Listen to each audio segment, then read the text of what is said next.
Welcome to Behind the Podium, Unveiling the Coach. Problem solvers have problems too. So here at Behind the Podium, I, Jared Cohen, and my co-host Alexander Ellis discuss the struggles, philosophies, demands, and practices of the coach, or said more broadly, health and wellness practitioner. To provide quality coaching is to enhance someone's life in an everlasting and unfolding way. This is not easy and requires a lot of due diligence and self-mastery on the part of the coach to be able to perform.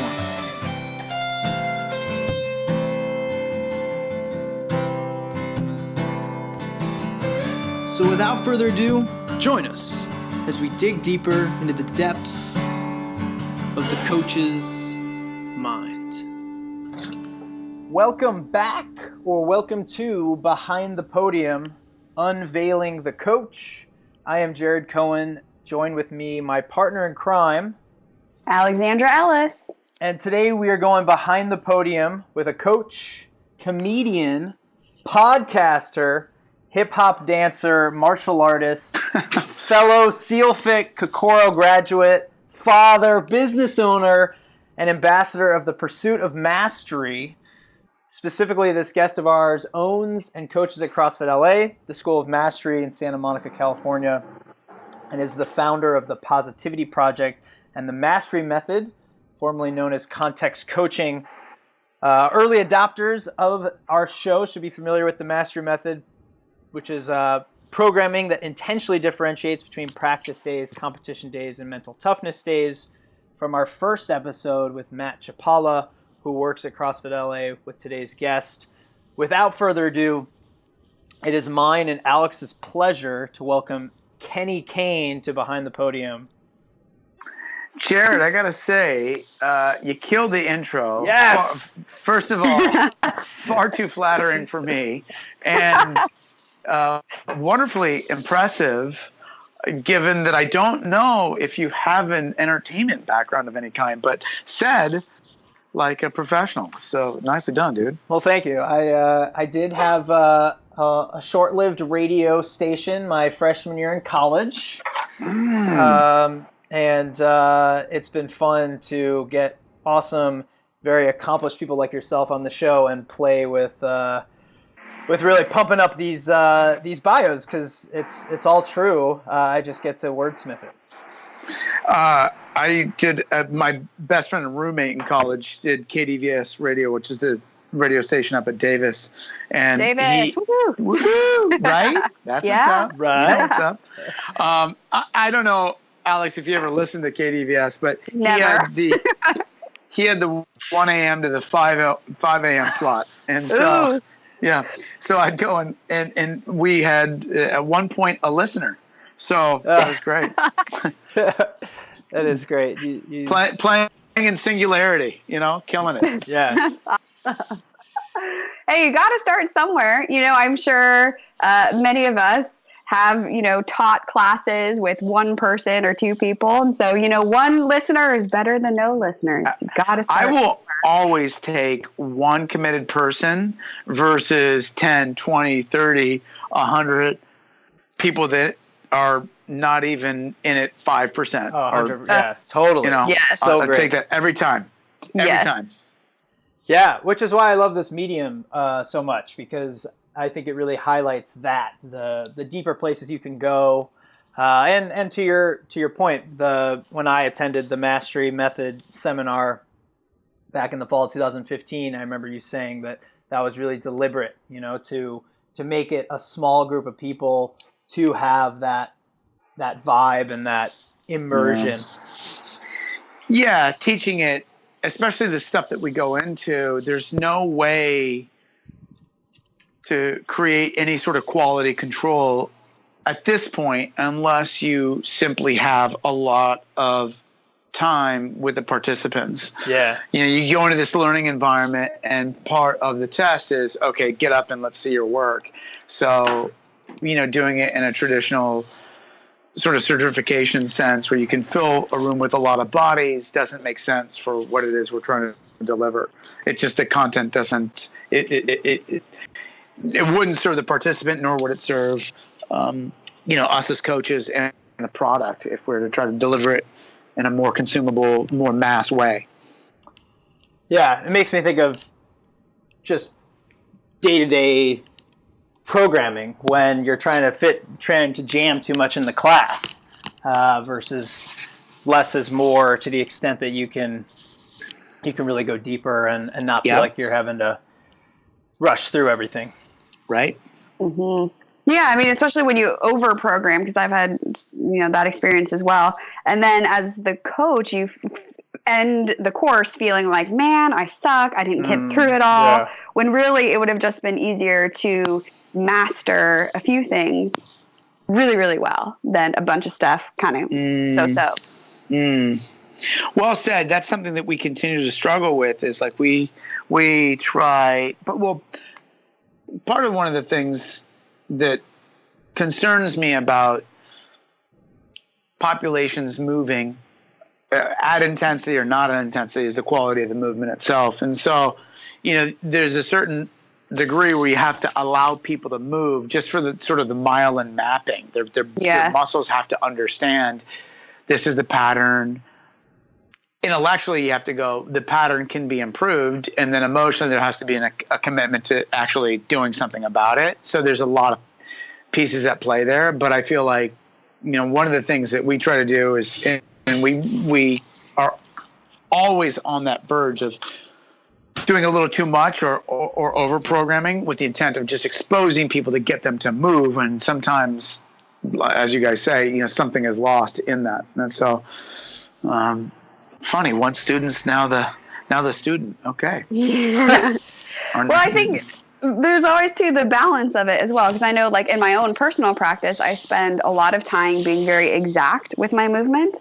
And so I also make an effort to go to classes where they just move, whether my favorite class right now is a black light yoga class. Whoa. Where you are, it's like dancing and you're grooving and like nobody cares if your shoulders are this or that or whatever, but sometimes you just got to play and move and have fun. Right.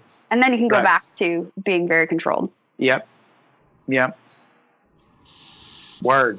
Yeah. Well, balance. We're right there. I want this to be the main theme of this episode, and to play with that a little bit, I'm going to read this quote from your bio and have you riff off of it a little bit more, and that is, breakdown leads to breakthrough if you let it.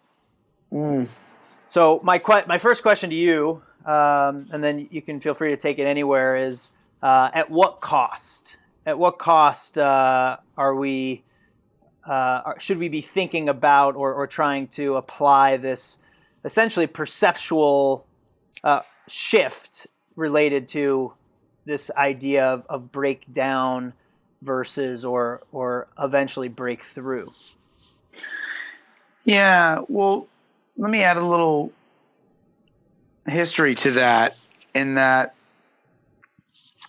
came from an old life mentor of mine who was witness to one of the sort of life bumps that I went through in my mid-20s. And then we came back to that quote at the end of my 20s and drifting into my 30s.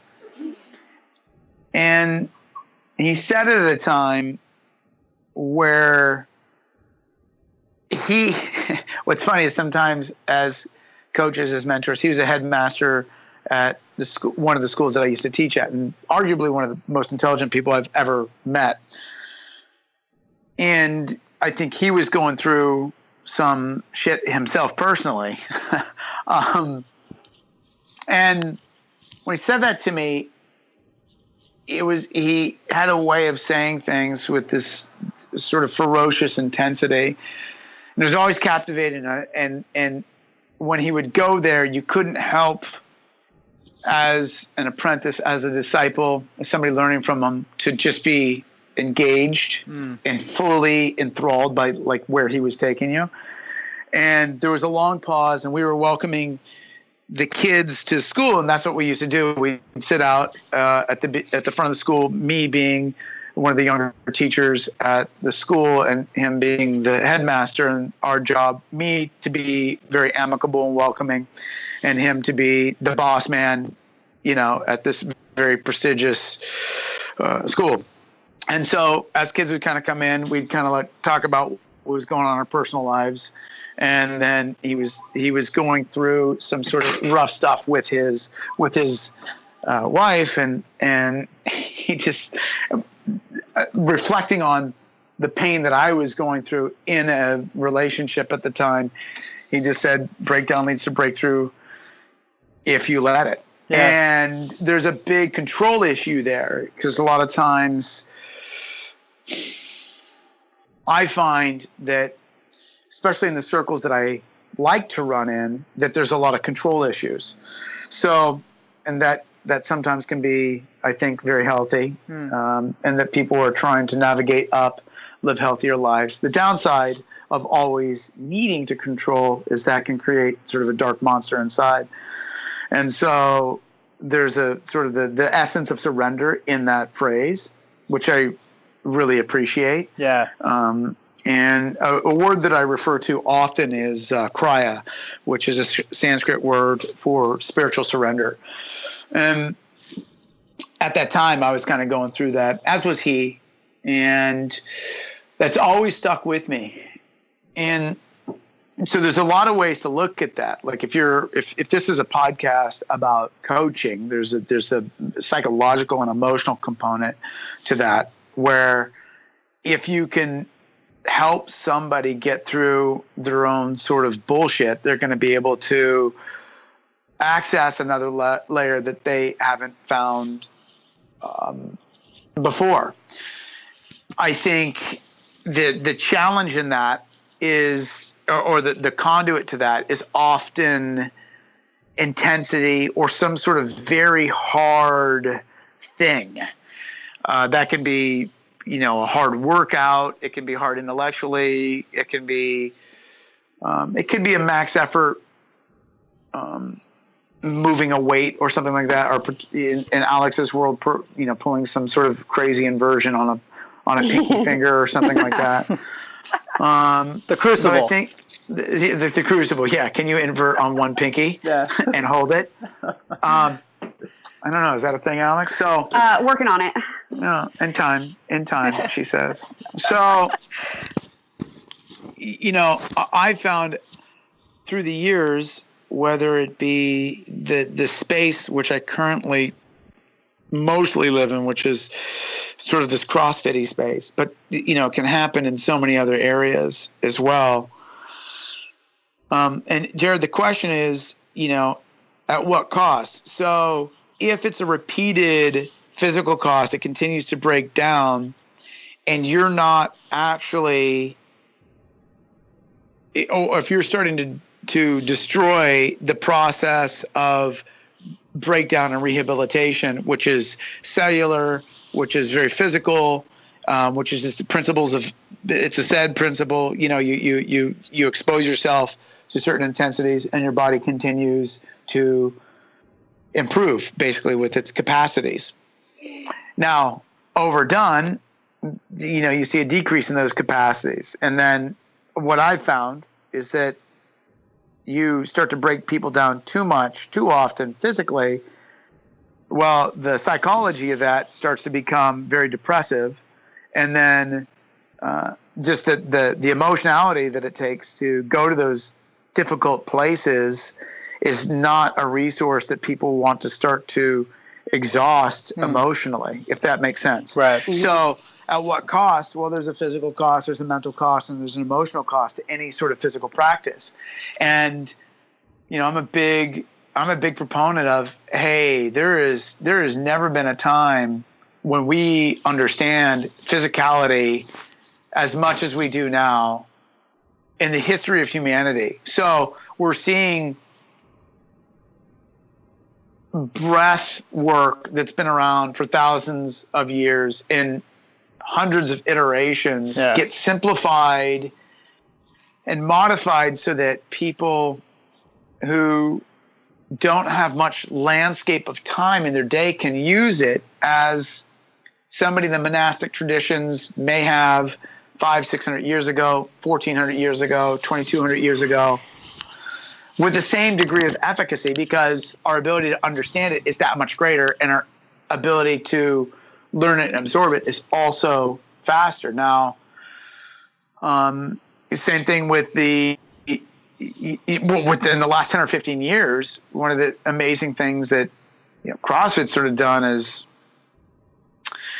sort of blown up the sort of thinking that to develop aerobic capacity, you had to do one thing. If you wanted to develop power, you had to do another thing.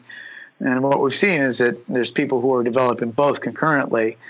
And so the spectrum of broad fitness is really, and capacities are really being expanded. And that to me is still very raw, and it's in our understanding. Like, I spend a lot of time with the exercise physiologist out of Cal State Fullerton, and his name's Andy Galpin. He's a very, very bright guy. And we talk a lot about this, and he's getting to a point now where he's seeing study after study that are just basically flipping everything that he had ever understood about human physiology. So, wow. And this is coming in weekly, monthly. There's a recent article on myonuclei, so it's a big muscle study. Now, it really goes into the use it or lose it principle, but basically they figured out that muscle fibers themselves can change up to 40% within a year. So that's just based on exposures to stimuli. Wow. So yeah, profound. And this will change science, and it will then therefore change the fitness industry, because somebody will attach a real catchy slogan to that, and then and then bleed it and probably misapply, and in my view malpractice the understanding of that. And that's a separate sort of conversation. But again, like we're in this time where we can sort of understand high level cognition. We're starting to be able to understand people's neurology better, their DNA better. If they're going to be somebody who gets exposed to anaerobic training, are they going to respond, versus aerobic training, are they going to respond? Are they somebody who responds to lower volume under load or higher volume under load, and to what degree? Like, all that stuff we're able now within the last couple of years to synchronize these things and understand them with more simplicity. So it's very complex schematics, but our understanding go, okay, well, this person's going to positively adapt based on a saliva test that we did. Like we can figure some of the stuff out. So the practices, though, the daily practices of the people. Now that's the interesting thing. The coaching and the practices of the people, of the people. That's is that an elite athlete going for a gold in a certain sport? Is that the everyman in Topeka? Is that an Eskimo? I mean, there's a very different sort of avatars of fitness, I suppose. I like that. But I think that the time is now over for us to compartmentalize all these things into separate boxes. Mm-hmm. Meaning, what is your mental practice part of your physical practice? Probably should be. Is your emotional health also part of that? Yeah, they're not something to be separated. And I think that is where we get into trouble. Sometimes muting what's authentic and true for yourself in a daily practice, meaning that every day is a day to grind for those that appreciate the intensity variables. Like, I get that. Like, I really do get that. But I also don't necessarily appreciate within that dialogue, you know, those that are like, if you're not going hard, you're a champion of mediocrity. Right. And I'm like, well, Yeah. no, that's actually bullshit. There's a time to lift 55% of your 1RM under a very controlled environment, just working on quality of movement in your lines. Like, that will help you when it's time to actually go and crush something and produce maximum force at maximum intensity for as long as you can. Like, those things, there's a yin and yang to that, and there's a practice to that. And I think that the yogic 5,000-year disciplines speak to that very truthfully. I think, you know, my background as a martial artist, like that dialogue is, as far as you got to practice every day and you got to turn up every day, and every once in a while things get gnarly, but you want to be able to day in, day out do this thing. But if you do it so hard that you stop doing it, or you're doing it so hard all the time that may turn it into a fossil fuel that will be burned, there has to be some conscious recognition that that's a universal pattern. Like, history is that. Like, are you treating these mental and emotional resources as fuels and exhausting them, putting the pedal down fully? Like, that's it's metaphorical, but it's also, like, I've seen it, like, as a business owner, people that have the mindset of I need to kill every day are the same people who will kill it every day until they don't. 14 months later, until they go to do something else, and then you run into them and say, "What's your practice?" And they're like, "Well, I haven't really done anything for a while." I'm like, "Okay, so you're doing anything?" No, I went to spin or whatever for a month, and then I was broke down, and I needed a break. I get that, but we're animals that need to move. So, like, our fundamental being and our essence and our longevity and our health require that we move daily. So I do worry about that sort of market orientation and the sale to that dopamine response, like that thing that we're innately attracted to, and that drug, that dopamine of the quick hit, that rush chemically, hormonally, that feels amazing. You know, there's a relationship to that it's not too far from what it feels like to eat something sugary or watch a 7th episode of Breaking Bad in a row. Totally. Like, those things are not very far apart. And so, you know, the real conversation is, like, for our wellness is, when do we break those patterns? And that it truly is. People say that it's a holistic approach, but it's like, no, we can't separate all these things. They're part of each other.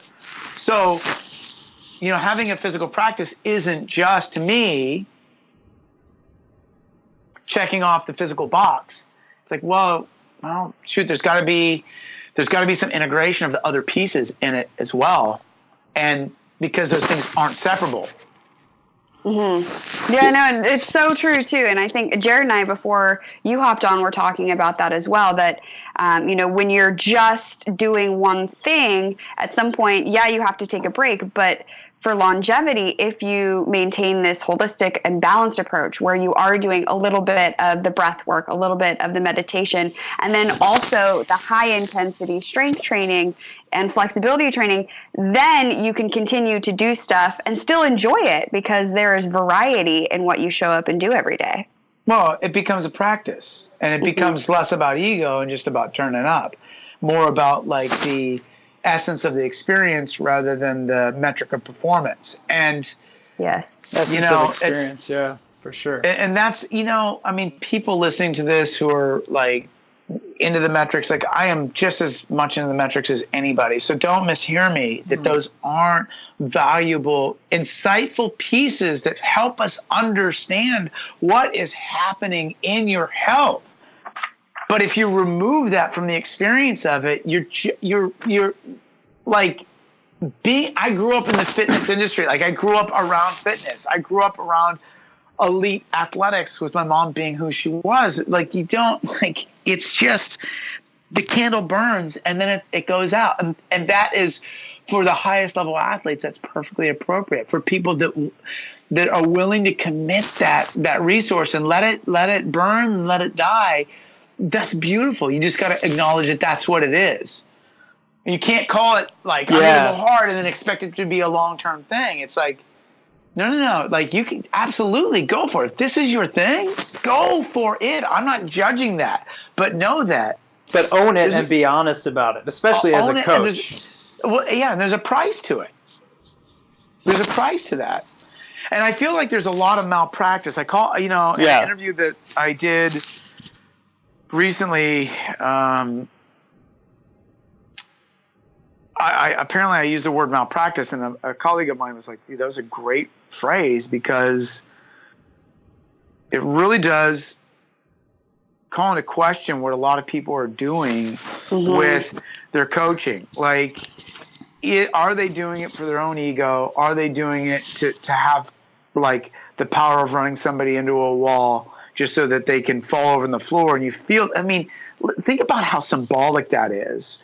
Like you run somebody through a hard workout, 14 of them, and they fall over at the end. That's like something from the movie Gods of Egypt. I mean, it's it's insane. You know, it's something precious. And I think that going unchecked, egotistically or without like sort of an apprentice coach to go, yeah, that's not you. That's the workout, by the way. That's also not you. That's the people's willingness to go hard, by the way. And third, get your head out of your egotistical ass and like honor that that's a trusted place to take people once in a while, not all the time. And if you're going there, you better be going there with a good roadmap and intention and know why you would do that. Why? Yeah. And that's something that I'm very, very critical of. It, like, we need to know the whys. If you don't know why as a coach, check your shit. Yep. Because you're running people into walls. And there's a lot, and that's how I'm defining malpractice. Not knowing the why, running people into walls for a while, and then they don't have a practice for their lifetime. How can I call people out on that? Well, because I did that. I jacked people up. Yeah. Found this thing and ran people into walls. Yeah. Come on. Felt the rush. Boy, that was my dopamine rush. Woo! Yeah. People think I'm a badass coach. Blah, blah, blah, blah, blah. Okay, I get it. And look, I want to be a great coach all the time, but I also get that that's a quick hit in the front of my noodle, some drugs in my brain, just telling me good stuff. Woo! Yeah. Makes me think of Nicolas Cage in Face Off, like that just, one of my favorite movies, by the way. But no, I love what you're saying, like, and I've used this word as well, malpractice, and I like it because it shines a light on the struggle that is coaching if you're really invested in it. If you're conscious and worried about malpractice, then it is a struggle because you're constantly having to question what you're doing. You're constantly having to look for that why. And you're constantly having to reevaluate, reflect, and potentially be at odds with a lot of other people that are just going through the motions or, as you said, taking that hit and subscribing to where their ego feels best.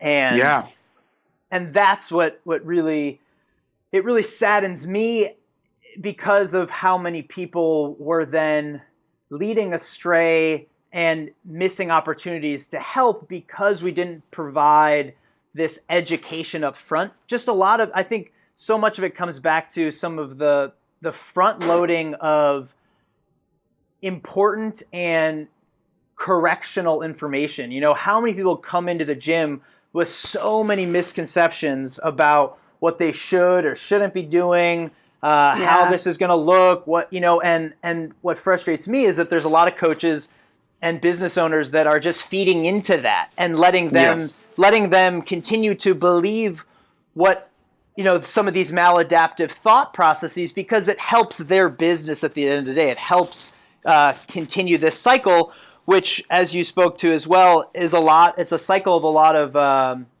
butchered slogans, or that come from, I think the way you provided context to breakdown leads to breakthrough if you let it is fabulous. And it's one that I'm going to adopt as my own positive self-talk, but with the appropriate context. And I think where I was aware of that, and then also thought about how the next gym will just put that on a T-shirt and make that more reason for why they should do these monster mash workouts, where it's literally 4 hero workouts back to back. And when I walk in and go like, what are you doing? They're like, we're breaking through, man. Yeah. And so again, just those nuances and that front loading of information to be like, hey, look, I'm not trying to be an asshole. I care about you, and I care about your long journey. And this is not the way to that.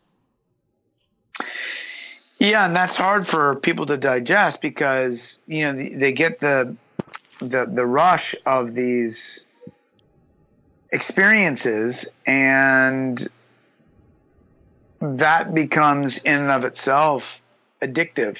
And so you start wiring people for that.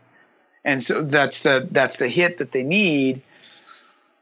And now you're talking about dosage and how to dose that appropriately and have people find that of value. And so there's a science of that. And then there's the experience of that between coach and practitioner or athlete. And then there's the business of that. And so those are three things that they don't have to be at odds, but often they are. Yeah. And I think that's one of the challenges, because what this conversation often creates, I find, is that it can also weigh heavily on the person, because you say to the person, the practitioner, the person that you're coaching, hey, you need to be responsible for X, Y, and Z. And that's like, they go, I just want to come here and have some fun too. Like, I get it. And if you're to really press them, go, don't you think this is important? Every single person's going to, there's very few people go, wait, you're telling me that you want me to be the best version of myself, somebody who's as conscious as they can possibly be about all things at once. And you go, yeah. And they go, yeah, I'd want to be that. But at the same time, sometimes that's a lot. And sometimes that's a pain in the ass. And sometimes I come in here and I just want to not think about anything. And so that's the business balance of it. It's like, okay, how do you dance back and forth? And, that's not an easy, I don't think that's an easy answer, but I do think that is something that requires commitment on both sides. So, Jared, you had talked to me before about this idea of coaching leverage and why that's important. And so, I just say the thing that I've tried to teach any coach that has apprentice under me is you got to ask your people, are you coachable and do you want to be coached? And if the answer is negative to either of those things, then you won't see coaching leverage on the backside. Coaching leverage being defined as they see, feel, hear, and are willing to engage the depth that you want to take them and the breadth that you're willing to go to with them. So the conversation is much deeper than, well, okay, we got 5x5 and then a short conditioning piece. Okay, that's great. But is there an opportunity here to make little advancements in all those things, and also every once in a while find variations of yourself that make you grow over time, and put some thought into that, put some context around that. And that's it doesn't necessarily even have to take that much more time, but it's a never-ending, exhausting process if you're constantly engaging with your people in that way. And do you find that you kind of self-select, or people self-select, that in your coaching experience, people come to you who want to be coached, and those who don't want to be coached are kind of like, nah, we're not a good fit. Yeah. I've gotten really comfortable with telling very powerful people. So I've been very fortunate in my career to, work with everything from Olympic athletes to billionaires to the most famous people on the planet as far as entertainment goes, and everything in between. And now I get to have really healthy conversations with people that mean it. Like I just started working with Rick Rubin, for example, who's and he's arguably one of the most influential people in modern music history. Yeah. And there's a million trainers in Los Angeles that would love that gig just because it's a great payday. But then the thing that I sat down with them and said is like, look, man, like if we're going to do this thing, I just need to know to answer these questions. I ask these of anybody that I work with. Are you coachable? And do you want to be coached? If the answer is yes, then cool, we can do this thing. If not, then no. And turns out he cannot get enough coaching. We do he just answers, he just has so many questions. He's just a wonderful student, just a wonderful, wonderful student, and is insatiable with discovering and exploring and trying to learn. And it's great. It's great. That's what I want. And we don't have to go into context because it's one-on-one, and every day is just this new evolution because we're doing things he's never done. And so, and it's also very simple, the type of stuff that we're doing, but it's a great expanse into, somebody learning something new and somebody really committed to it. It's awesome. So, I used to, when, somebody, powerful would come to me, I'd just do the entertainment shuffle, which is like, yeah, I'll be your bitch and you'll pay me and that'll be great. And now since the development of this, training, these training principles and stuff, it just helps anchor my own practice so that I have to deal with less and less bullshit from anybody, because we all have it. Everybody's got their stuff. And that's the one thing that I notice in our own gym. We anybody who's coming through who just does the preparatory work with the coaches is much more suited to get fully the context that we're offering. The older population, they really appreciate it, but they didn't come in under that guise, meaning they didn't have to go through working with a coach and understand what all this context stuff is. They just, when it came, they appreciated because it undulated the days and gave them different experiences, which made their experience more valuable.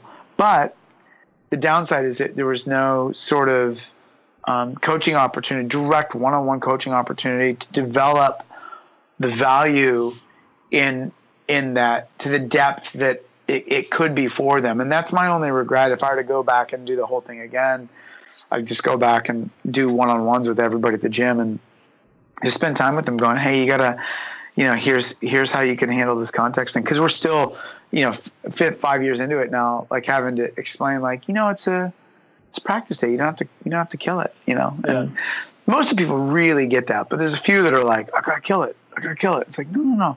You don't have to keep up with anybody. You just have to, honor yourself. Where are you at right now today? And be mindful about that. What are you bringing to the table in today's practice? And be the best you possible, but do it so that you can come back for either tomorrow's practice or tomorrow's game. Don't take yourself out of the game. It's that accountability piece. And I think that's so wonderful that is part of the infrastructure. And where we all need coaches, to help us be reminded of hey man, don't worry about that stuff. That's not what's of importance. And reel us back to something that is going to be more helpful in the long run. And I love the Rick Rubin example because I've been thinking a lot lately about the producer. The music producer is like the coach of the music world, you know? Yeah. And he's awesome because it makes sense that he would eat it up so much because he gets it from a coaching perspective, you know, that like he wants to be better himself because the kind of conversations he is going to have with the musicians, you know, is that same thing where like he's working with, you know, some of the most powerful people too with these egos and has to be able to get them to put their guard down. So it would only make sense that he's, you know, a great example of practicing what he preaches, that he's willing to put his guard down to continue that cycle. I think, I'm sorry, I was just going to say also, you know, what I hear a lot about the athletes coming to the gym is to show up with intention. Because as coaches, if, you know, we're showing up and we have, you know, our why behind as well, to expect the same of our students and for them to show up and be intentional with everything they do as well. Yeah. You know, it's funny. I'm working with one of our morning coaches right now, and we go, you know, once a week, sometimes twice. We'll go to coffee at 5 a.m. and write for about 20 minutes, and then we go to the gym and do some breathing, and then he coaches. And so during that time, during the gaps, like one of the things that we're working on in his coaching is the development of the why. Why do we do things the way that we do? And can you identify those whys for the students? Because you can just do it. You can just coach, but then the downside is that, you know, you might be missing a coaching experience that could be more profound, and then the students are missing value from your ability to add depth to it. So that's one of the things we're working on. You know, with I mean, I guess that's a never-ending process, like for a coach to know their why and come to the table, because it just deepens it for the students. Yeah. Well, I want to be mindful of your time, and I don't want to miss out on a few rapid fire questions. Oh my God! What? That's flown. Well, I know. I can't believe it. Jeez. Okay. Well, yeah. So cool. So you have a rapid fire section, and it's that time now. Yeah. We're gonna hit it, and it doesn't. You know, sometimes it turns into longer stuff, but we'll try and get a couple of these in. So this is a new one, actually. Is there a life philosophy that you make a point to remind yourself about every day? Yeah, I mean, there's a new thing that I'm really engineering the business around, and a podcast that I'm currently creating called The Body of Knowledge. But the business orientation needs to be integrated with my life orientation. So earlier we were talking about, you know, we're at a point now of our understanding where the physical, the mental, and the emotional really can be integrated in a holistic way as a general practice. And for me, if I were to integrate the overall philosophy, it would be, are my actions contributing to people's quality of life, including my own, and are we deepening human connections in that regard? So in other words, like from a coach's perspective, you know, my job would be, I got to improve these people's quality of life. Now, the beautiful thing about people working out these days is it's one of the few places where people still aggregate to do things collectively. My guess is in 5 or 10 years, malls and places where people used to, for decades, sort of meet organically or go to and aggregate. They're still going to go to markets for food, but stuff's getting shipped to people's houses. Yeah, so the need to go out. And so within that, and with technology, there's less need from a practical standpoint for people to be connected. But from a human standpoint, it's very necessary to our very DNA. Like it's part of our existence. And so the interesting thing is, I think, entrepreneurial people will either get that and get over the noisy bullshit that they're proselytizing, scaling everything up because it's technologically scalable, and you can have a personality that 500,000 people follow and you get paid off of hits. But if there's nothing to bring the people together in a way that's definitively improving their quality of life, I think that a lot of that stuff will have limited lifespans and non-sustainable business lifespans.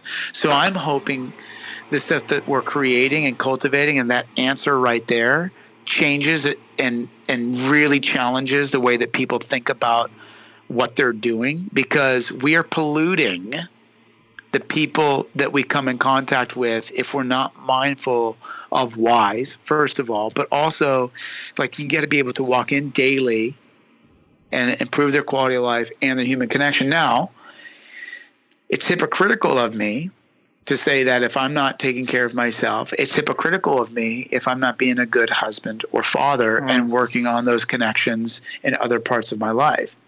So, that's the challenge for me personally. So I know that wasn't a rapid fire answer, but it's a little bit, it's closer to a full answer, I suppose. No, that's good. And I like it because within it, you answered one of our next, or one of our often final rapid fire questions, which is, what does it mean for you to practice what you preach?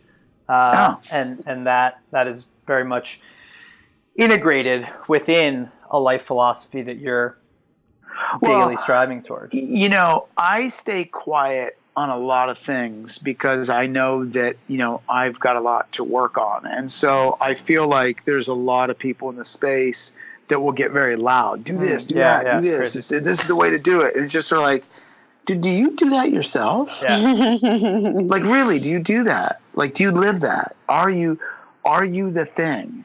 You talk about the thing, but are you the thing?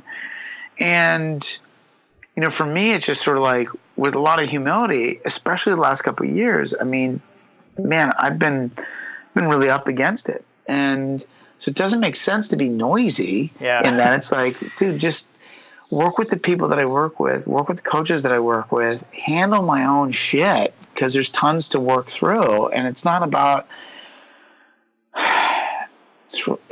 making the most noise. I get that gets attention. I get that also makes money. But I've been quietly making money for a long time, and it doesn't need to be noisy. That's a great. I like that distinction or realization about what's is it noisy or not, and what's the purpose behind that. Well, be the thing. There's so much hypocrisy in the space. Right. Eat this. Okay, well, I was out with you the other day. Yeah. You don't eat that. You know what I mean? Right. Sleep this much. Well, dude, you binge watch stuff and then you do coke. Like, I don't know what to tell you. How is that in your leading? Right. No, and I will say, I mean, watch your intake. Okay, you're gluttonous in 6 areas of your life that I can point out to you right now while you're standing. Like, stop. Yeah. You know what I mean? Just stop. Be the thing. Yep. So true. Yeah, and I always come back to Kelly Starrett, Jill Miller, Mark Devine, 3 people that have had such and continue to have such a positive influence on my approach, at the very least, just because of that ability to really own it, or as Devine says, eat your own dog food. Yeah. And he's so good. Yeah, and it's for those who haven't heard, he recently had a podcast, an interview with Michael Gervais on Finding Mastery, which was fantastic, and that was kind of where he ended in just talking about that idea of embodiment, and that it's important for him to continue his practice just so that he can bring that authenticity to whatever he's coaching. Yeah. And I truly believe that the absence of that, going back to your earlier point about malpractice, is at the heart of malpractice, is the absence of practicing what you preach. So lastly here, this is another new one that I've been meaning to have on the rapid fire for some time, but didn't. So here we are. I just want you to respond to whatever comes to mind after hearing this quote from T.S. Eliot. And it is, "We shall not cease from exploration, and the end of all our exploring will be to arrive where we started and know the place for the first time." Yeah, beginner's mind. Yeah. Mm-hmm. Beginner's mind. I mean, that's a very martial arts concept. My instructor, Mr. Navarro, told me I was very dedicated when I was, 15 years old. I'd been training for about 8 years to get my black belt. And I thought I was hot shit, getting my black belt at 15 years old. And, the papers, everybody was afraid of me in my high school. I was strong, I was fast, I was athletic, blah, blah, blah, blah, blah, blah. But he said something to me. He goes, you're going to get your black belt and you're going to realize that you're just starting. And something really interesting happened. I tied my black belt on. There's a little bit of a ceremony that happens when you do that. The next day I came in to train and I was like, oh, I got the sense that I was just beginning. And that was a great lesson to give a 15-year-old. And I still can feel what that recognition was, what it felt like. I mean, it was just a really exceptional moment. But the T.S. Eliot quote reminds me of that, beginner's mind. You get back to this place where it's like, oh, okay, well, now I get to see this and start with the template of I'm going to keep learning and I got to keep learning. Mm-hmm. I flipped my perspective on a couple things recently on deadlifting, for example. I just recently changed my formerly pretty stern opinion about like what needs to happen to the femurs in relation to the hip. And so and that's a recent example of like flipping. That's awesome. Yeah. And so I'm delicately trying to release it to my coaches because it's just confusing to them at this point. They're like, yeah, Kenny's just doing, here's another annoying thing. But I think that needs to be the practice. Like it really does. Like you just, and here I am at 46 years old going, I got a lot more to learn. God dang it. Yeah. Okay. Good. It's good. Always learning. That is the pursuit of mastery, is it not? Yeah, that's the way. That's the way. Well, Kenny, thank you. You are amazing. I really mean that. It's it provides me so much fulfillment just to talk to you and know that I'm thinking about the right stuff because you you reiterate it in such powerful and meaningful ways. So thank you. Well, yes. Very much appreciate the depth that you guys take this thing. I really do, because both of you know how much I care about coaching, and I really do think the coach is going to be a very, very critical role in either the survival of our population or the destruction of our population, because it's not people with guns that are killing us. It's our habits. It's our way. It's our psychology that's eroding our ability to stay alive, with people dying because of cardiorespiratory diseases, people getting sick with things that are completely controllable. And coaches are the people that are going to help communicate that in meaningful, real ways versus selling something that lasts for somebody for 3 weeks and then they don't do it. It's just like real health needs to be changed. And so, if we get in the right ears and those people can do good things with, if every coach has 25, 50, 100 people, 150 followers, and they're all living healthy and decreasing the amount of demand on our healthcare system, that's an army of well-intended people that is literally changing the world. So I value the profession. I think it's an amazing profession to be in. And I also think that there's great opportunities for people who are long scope thinking, willing to learn, and willing to take their people down the right long-term paths and create value around that too. Mm-hmm. Yes. And thank you so much too for sharing your wisdom. I know I have had a few sighs of relief that, it's not about the noise, but like you're saying, the value. Yeah. So thank you so much. Yeah. Thank you guys. Sharing with us, and we'll have to have another conversation too. I'm just a beginner's mind. I can't wait. Yeah. Perfect, guys. All right. Take care. Much love. Later, man. Bye-bye. Bye. Hey guys, thanks for listening to Behind the Podium, Unveiling the Coach. If you have enjoyed what you listened to, head over to iTunes and leave us a review. More information on each episode and the podcast in general can be found at behindthepodiumpodcast.com. We'll catch you next time.